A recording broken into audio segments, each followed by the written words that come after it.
সূরা আলাম নাশরাহ লাকা সাদরাক, এই সূরার 4 নম্বর আয়াতটা, এর পরের দুইটা আয়াত একটু আশার সঞ্চার করার জন্য আমি একটু উচ্চারণ করছি।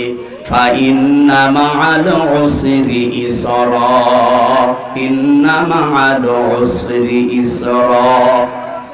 একটু খেয়াল করে শোনেন, কোরআনের কথা যত গভীর ভাবে শুনবেন আপনি তত মজা পাবেন।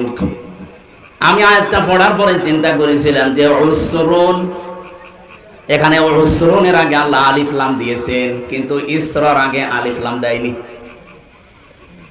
প্রথমটা মারেফা করে দিলেন, পরেরটা নাকেরা। এর আগে যেহেতু মা শব্দটা আছে, এর আগে ইন্না আছে, আল্লাহ গ্যারান্টি দিচ্ছেন অবশ্যই কষ্টের সাথে, কষ্টের সঙ্গে সুখ। কিন্তু এখানে চিন্তা ভাবনার বিষয় হচ্ছে, কষ্ট বলার সময় আল্লাহ পাক নির্দিষ্ট করে দিলেন একটা কষ্ট,